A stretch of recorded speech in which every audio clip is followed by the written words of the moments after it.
I'm Yonit Levy of Channel 12 in Tel Aviv. And I'm Jonathan Friedland of The Guardian in London. And we are Unholy, two Jews on the news from Keshet Podcast. Happy Hanukkah, Jonathan. Hanukkah Sameach to you, to Yonit. I know we're going to talk about Hanukkah, but let's get to the main event here. So much change going on because you were moving house last week. Now I see there is a change in your sartorial style. Well, not sartorial style. What is the word? Tonsorial style. Hair. You've had a haircut. And I've had a haircut, but that is not, millions of viewers are not going to be bothered by me having a haircut. But you've had one, and this is dramatic. What's very sweet is that we talked a few days ago, and you didn't notice my hair. But we're not going to make you look bad. It's my winter do. I cut off some of my hair. I don't know why for winter I like it shorter, because turtlenecks and cute sweaters and less hair is better. I don't know. See, that's counterintuitive to me. To say about it. What? That's counterintuitive to me because I would have thought summer is when one wants shorter hair. Exactly. I wanted to surprise you. Counterintuitive is what I do. Yeah, no, that's very good. New haircut, new season. We're going to be talking. Why are we talking about my haircut when you got a haircut too? Yeah, but as I say, there aren't attentive viewers who are watching out for my haircut. That's really not a story. There's no paparazzo what the funny thing about television is that you would say, like, I'm getting ready for this big interview with the prime minister, and I spent 3 nights, and I asked the question like this, and I was pleased with the answer and the headline or whatever, and then you'd get 30 messages. I like your hair. Yeah, that is the nature life of in the television. medium. It's true, unfortunately, and I just fell right into that trap. I walked right into it. You actually created the trap for yourself and then stepped into it. Yeah, no, I'm the typical viewer, I'm afraid. So we're obviously going to talk about Hanukkah later, but before we do that, because we have much celebratory talk in line and in mind, I have to tell you, I had a little jolt to my system this week because I saw a headline about Israel preparing for a 5th wave of COVID. And I have to tell you, this is depressing for me because I'm one of those people who has been looking to Israel as the sort of pioneer trailblazer in its COVID dealings. And until now, the news had been quite positive, suggesting, the booster works and look at Israel, you don't have to fret. And so 5th wave headlines is not what I wanted, Yonit. I apologize for that, Jonathan.Ll try and cater the headlines for what makes you happy. But first of all, anyone who was listening to Unholy a few weeks ago and listened to our own Israeli Dr. Fauci, Dr. Sharon Ulrich Price, talking about her concerns about the 5th wave. So look, what is happening, and I think we should be sort of clear about this, is not that the booster shot and its efficacy is waning. This is not what is happening. Actually, a lot of the studies that have been done here are showing that the booster is actually pretty effective.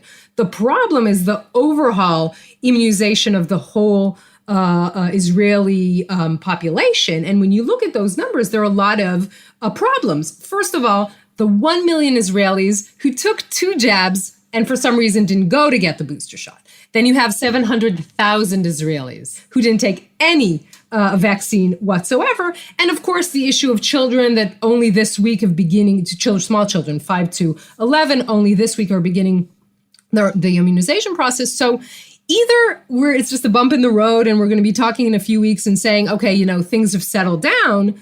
Right now, the problem is, as I said, the sort of whole immunization of the population. I don't know if the word is upsetting. Maybe that's too large a word. But Israel is, as you said, supposed to be the trailblazer. We were the first with the vaccines. We were the first with the booster shots. We should have been in a better situation than we are right now. But it is that big number. I think that 700,000 who haven't even had one jab. That, to me, is the bit that makes me think, okay, I can sort of breathe out a bit here because Israel does have, as well as this amazing status as being the sort of forerunner, it does have this particular problem. I think America has the same problem too, which is a block of people who are, to use a word that has a different history, but a kind of refusenik population. Mm-hmm. In America, it's absolutely wrapped up with politics. It's Republican voters is the biggest predictor of whether or not you're refusing to have a vaccine. If you voted for Donald Trump, that's a good sign that you're a refusenik. But in Israel, we talked about it right at the start of this whole thing, those blocks of population, ultra-Orthodox Jews, Arab Israelis, who were reticent at the beginning. Now, I know, because we've talked about it, there was some real inroads made into those groups and more did take up the vaccine. True. But I'm guessing there are large parts of that 700,000 block who've never had even one jab who overlap with those two groups. Indeed. Look, you're pointing to those who never had a vaccine. I'm more interested, and I'm curious about the million Israelis, again, Yes. remember it's a population of 9 million, a million Israelis who went, who have no objections, who are not, suspicious of the government or anything. They went and they got the 2 first vaccines, and now they're saying, I don't want another one? I mean, what is the rationale there? For these people to realize that actually the third booster seems to be more effective in a long-term capacity than the first 2. So that is interesting. And in any case, you're also having a large number of teenagers who now need to get their booster. You have about 240,000 people who are recovering who now need to get a vaccine. So there are large numbers here that still need to be inoculated for this to be over. I remember we have in our network our own resident Sanjay Gupta. His name is Professor Gabi Balabash. And I remember asking him around May of 2020, I said, when will this be over? And he said, he's always been pretty prescient. He said, there's going to be a vaccine sooner than you think, and this will be over when they vaccinate children. So I'm keeping my fingers crossed that he was right about this and that we are beginning to see the end. In which case, actually, it's still quite a long time. We haven't even begun with the vaccination of young children. But this thing about the booster, the third time is the charm, does seem to be the message. And again, Sharon Alroy-Price, I think, was giving us that message. It's all about the boosters. But if you cannot get, you can lead a horse to water, but if you can't make him drink, and a whole group of people who took dose 1 and 2 won't take dose number 3, that is a big problem. But in a way, look, okay, so my earlier angst, I'm standing down the worry in the light of what you've said, because as long as people take that third dose, the Israeli evidence suggests actually there is a way out of this thing. Exactly. I'm proud to be your Doc Brown to your Marty McFly and say hello from your near future. This is what is supposed to happen. People need to take the third booster. I should work for the Ministry of Health, really. You really should. I'm wasted on television. I think you should be roving around the world in a Delorean motor car saying, I am the emissary from your future, and you've got to take your third booster. I think this would be a very effective campaign, regardless. Just the hair. We go back to the hair. I know. I was going to say, you don't have the Professor Brown hair. What was he called? Was he Professor Brown or something else? Doc Brown. Doc Brown. Okay, Doc Brown. Maybe you should revisit the movies, Jonathan. Yes, I should do that. Now, stop watching Ingmar Bergman's. Go back to the Future. I did say at the beginning, we are in jubilant and festive mood. Oh, yes. Look what I brought you. Can you see this? I do holidays with props. You know this. Look. What have you got there? Sufganiyot. I got you the jelly, the fancy ones. And I have to tell you that I had 20 yesterday. I left them. I got a present from our good friend of the pod, Justin. He gave me 20 sufganiyot, and I went to work, and there were 2 left. So yeah, when you said I had 20, I thought there is no way Yoni Levy ate 20 No, donuts. I put them on the counter. Oh, come on. I put them on the counter, and I left. And when I came back after work, there were 2. And now I have to, like the miracle of Hanukkah, I have to make them work for 8 days. One of them is glazed in an icing of a color not known in nature. That is let's have a look at them again. That yellow one.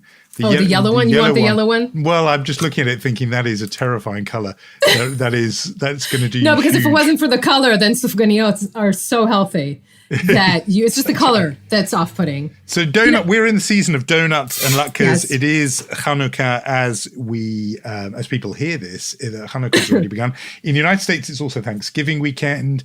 I seem to remember, I don't know whether it was last year, but it was certainly an earlier year where Hanukkah and Christmas collided and coincided. Now, people were talking about Christmukkah.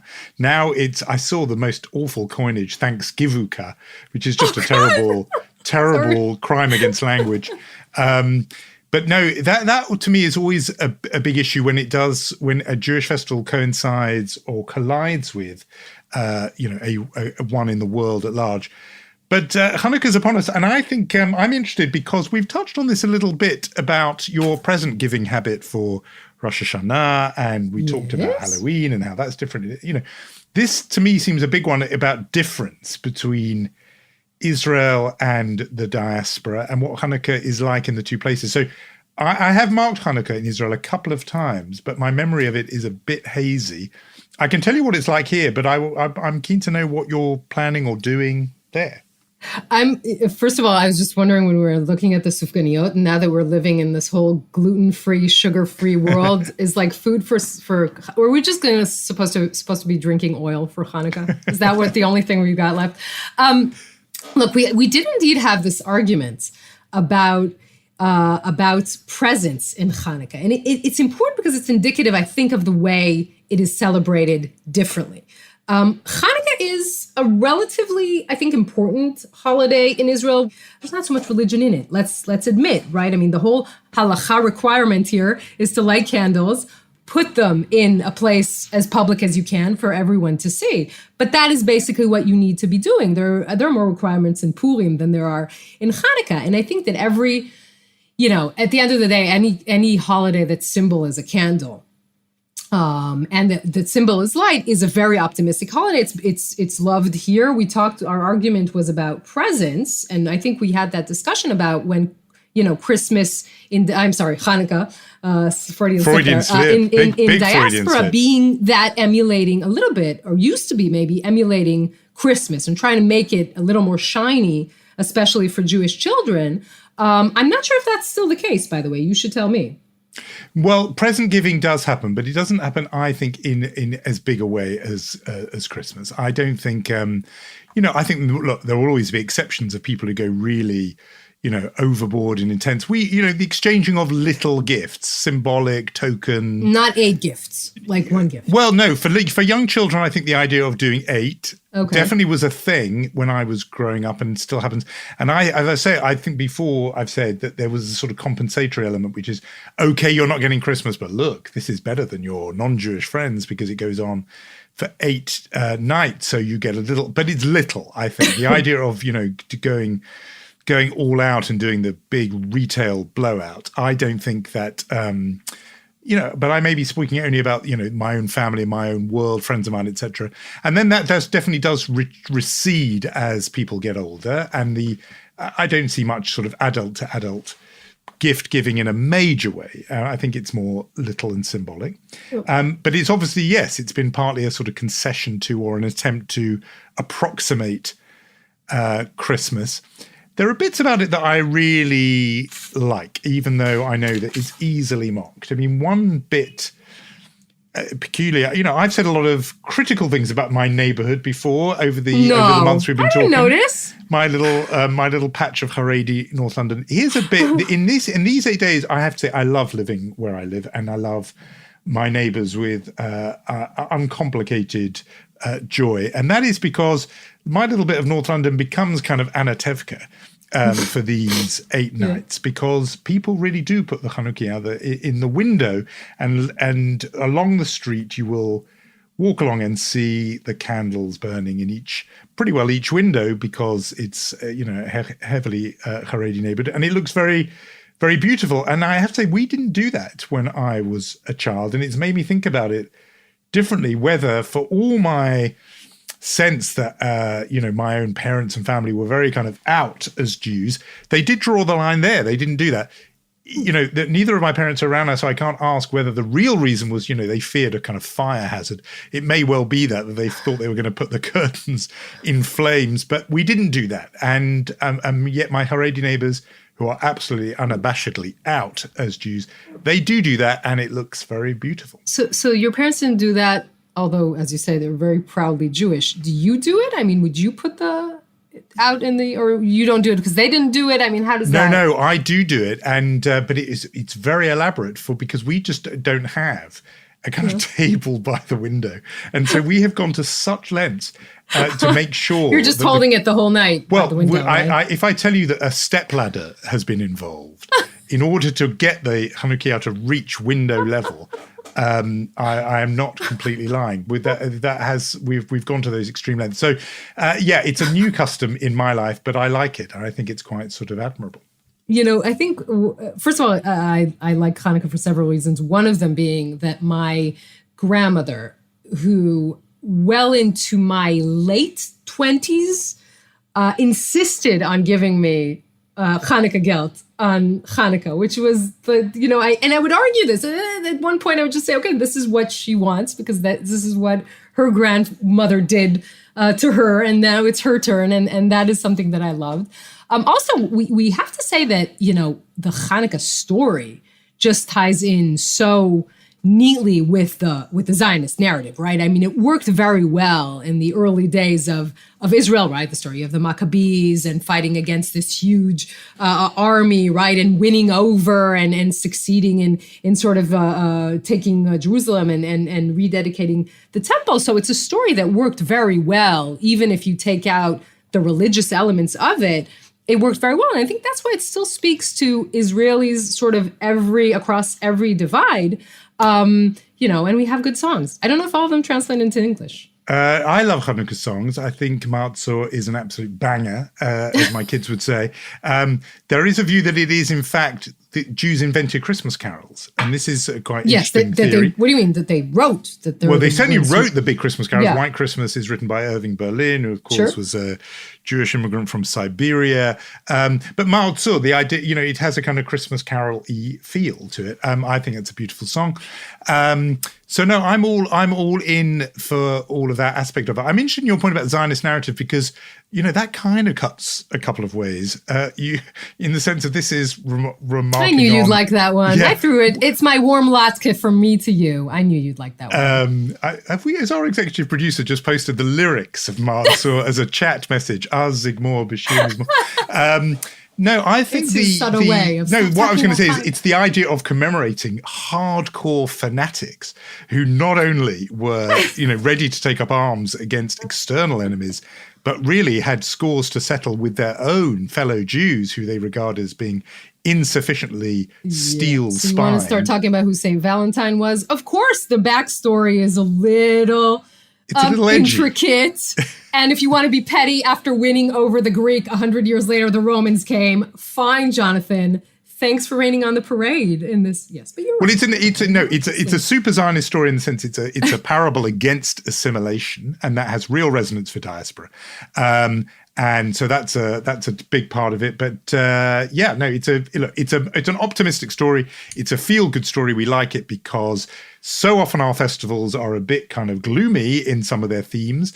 This one is about it all working out in the end and a miracle and lots of light, gifts, latkes, and abnormally glazed donuts. Who could not love Hanukkah? So you're taking the pink or the yellow? Just tell me. I think I might go for the unnatural yellow. Okay. So I like it. Thank you. FedExing it to you. FedEx that to me. That would be very lovely. So Hanukkah Tzameach to everyone for that. But we should move on to more substantial matters because substantial matters are still happening in the world, even with Hanukkah. Indeed. Well, let's talk about what's been dominating the news here in Israel this week, and that is Netanyahu's trial. Remember that's still going on, Jonathan. We're pretty much still in the early stages, but this week saw a key witness testifying. The man is Nir Chefetz. Nir Chefetz is one of three Netanyahu's aides turned into state witness against him. He's the one who I would call diehard with vengeance. He used to be Netanyahu's media advisor, media fixer, really. He was a journalist for many years, a senior editor. And then he became Netanyahu's advisor. For him, I think it didn't seem like a massive crossing from being a journalist to being the advisor to the prime minister. I mean, for him, it didn't seem like walking too many miles. Maybe the British comparison would be Andy Coulson, right, who's the editor of the News of the World, I believe, and then crossed and became David Cameron's communications director. Yes, I'm sure Nir Chefetz is going to love that comparison because Andy Coulson ended up in jail for the phone hacking scandal. But why not? Let's run with that. Yeah. So again, this is the man, and we'll talk about him in a minute. We just need to pause and remind our listeners, I think, what the accusations are. Again, Netanyahu is standing trial for 3 different corruption cases, the most severe of which, and the case in which Nir Chefetz is indeed a key witness, is what is called case 4000. And he is Netanyahu is standing trial of bribery, fraud, and breach of trust. Now, what the prosecution here needs to prove is that Netanyahu, while being prime minister and communications minister, pushed regulatory steps for the benefit of a media mogul, and in exchange received positive news coverage in this media mogul's news site called Walla, essentially took over the news site. And what Chefetz has been describing this past week on the stand is really an obsessive, what he called beyond control freak prime minister. he said down to the comma of everything that has to do with him and especially his family. This is not, how shall I say it? It's not new to anyone following the Netanyahu family, but just the details in it. And of course, the fact that someone so close to the actual occurrences in the most important intersections recorded the prime minister in parts of these conversations is really pretty mind-boggling. Again, you still have to prove the other part of it, which is that Netanyahu led to regulatory benefits for this, for it to be a criminal case. We were talking a minute ago about Christmas carols, which is the famous Charles Dickens novel. What you're describing to me is almost the other Charles Dickens story, Jarndyce versus Jarndyce, the legal case that ran on for decades and decades and decades, until by the end of it, no one could even remember what the legal dispute was about. This has a feel of that. The idea that we are only at really the relative early days of this trial is extraordinary. I think this has gone on for so long. Of course, it had this very sort of multiple false starts because constantly, when he was prime minister, he was spending a huge amount of argument over saying whether or not he should be able to be indicted as a sitting prime minister, etc. But this is going to go on and on and on. It struck me that the politics of it being back in the news again were, if anything, advantageous to the current government, because when Netanyahu's in the news in this way, meaning reminding people that he is in the dock, it also reminds people why there is a different and new government. I mean, the one thing, we've said it on this podcast, that brought together Naftali Bennett, Yair Lapid, multiple parties of the left and right, an Islamist party, and so on, was that they thought this man was too legally questionable to be prime minister. And, this acts to put that front and center again. And I think if I was Yair Lapid or Naftali Bennett, I'd be grateful that every day this long-running legal case continues, because in some ways it reminds people of the raison d'etre of the government. Yeah, and not only, I'm going to add on to that. Look, Netanyahu obviously did not want to arrive at this point in this way. He did everything in his power while prime minister, either to circumvent the trial or once the trial started to delay it as much as possible. He wanted to, if he had to sit in that courtroom, to be there as a prime minister. And the fact that he isn't is his biggest problem. And what his detractors would say is not only is he in legal hot water, but we have to see what he tried to do to the Israeli judicial system in order to get out of trial. And that is the big danger of what he represents. That is what Naftali Bennett would say. That is what Yair Lapid would say. And as you say, it's very advantageous for them that this is happening now. Look, there are many Israelis who look at this case and say, we've made up our mind this way or the other. It will take a very long time. But again, Netanyahu did not want to be in this courtroom as a former prime minister. And the effect on him, I absolutely, by the way, take your point that the issue was his attempt to sort of subvert the rule of law and legal system and use his authority or power as prime minister to thwart the process of justice. So that, of course, the key issue. But what this is doing to his reputation interests me, because it's, we assume his control of Likud is almost indefinite and forever. I saw a headline saying the incredible shrinking Netanyahu, that the process of being in the dock as a former rather than current prime minister is diminishing him day by day.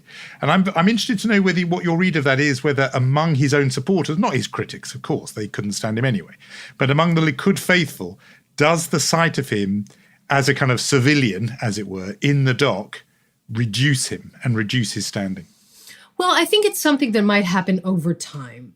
Remember that we are not yet 6 months into the Lapid-Bennett government. The more time passes and Netanyahu is not the prime minister and doesn't have the power that he had over the Likud, that will make a difference. I don't know how much of what is happening inside the courtroom is actually making a difference to his supporters in the Likud, because they have their same case. It's a fabricated case against Netanyahu. Everything is made up. Whatever is said in there doesn't rise to the bar of a criminal case. They know the text. They don't need to listen to everything that has been said. Nothing is shocking them to this point. But again, as time goes by and less power that he has over his own party, I think we're going to see some significant changes in the Likud. But it will still take time.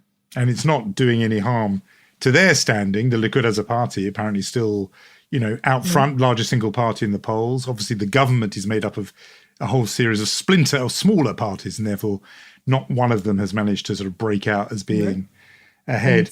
But no, I think it's ultimately healthy for Israel on a kind of rule of law level, that this thing which he was determined that would never happen is happening. The parallel I can't help but draw in my mind, and I have done, all the way through this, is with Donald Trump, who, there are many, many legal questions for him to face. And it's a big question for America whether he will ever actually be in court. And, it's a test, in a way, of a country's legal system. If even the highest and mightiest are eventually brought to account, Israel is proving that, it does do that. It's proved it multiple times before. A former president, a former prime minister have served jail time in recent memory in the form of Moshe Katsav and Ehud Olmert. So, this is not a new thing, but it's healthy ultimately for the system.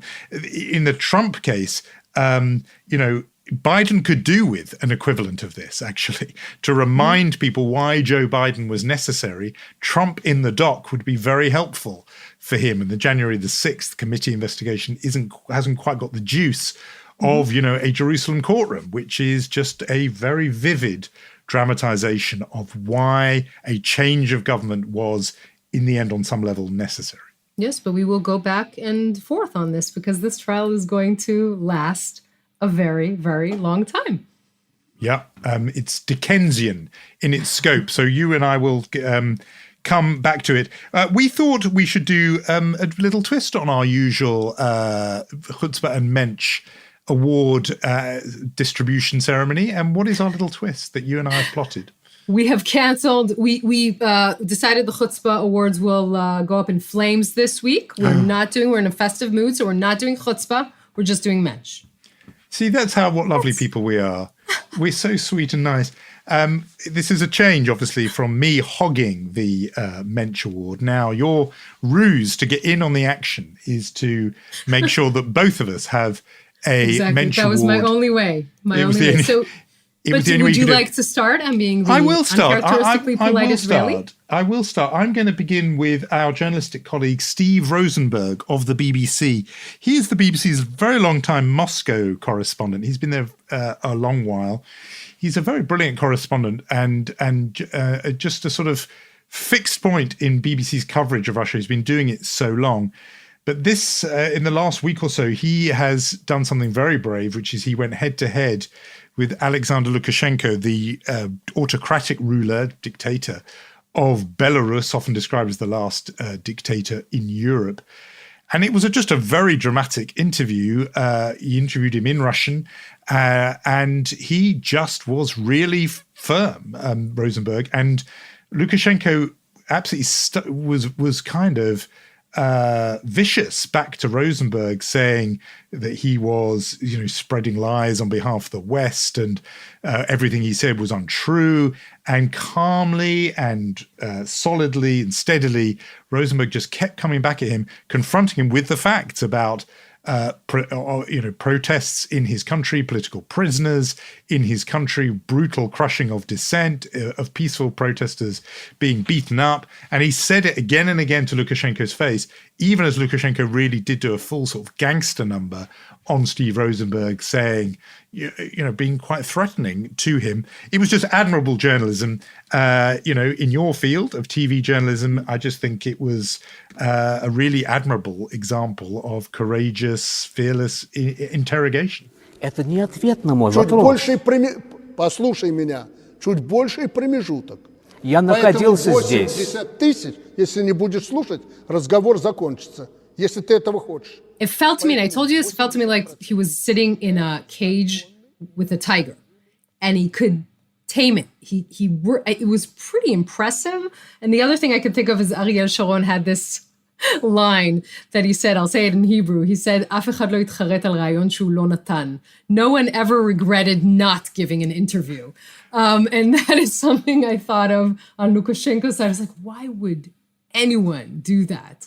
He didn't come off, how shall we say it, very democratic in that interview. No, it'd be interesting to be a fly on the wall in the meeting in Minsk where they said, Mr. President, this will be a really good idea for him. I suppose in a way, I mean, some of the people have picked up here saying, he has at least offered himself for interview. That's more that can be said for X, and naming a politician who won't face the cameras. But no, I agree. It didn't do much for his democratic credentials, but a reminder of our mention of the week, Steve Rosenberg, and his rather exceptional journalism. And well-deserved. And since we said 2 Mensch Awards instead of chutzpah, so we will in one of our next episodes talk about Iran in depth, but now we're going to talk about television and the fact that the Israeli series called Tehran won a International Emmy Award for drama series. And we're pretty proud, and we will send our listeners also to listen to our episode 23 of season 1. I'm sure you remember this, Jonathan, with Richard Plepler. We discussed the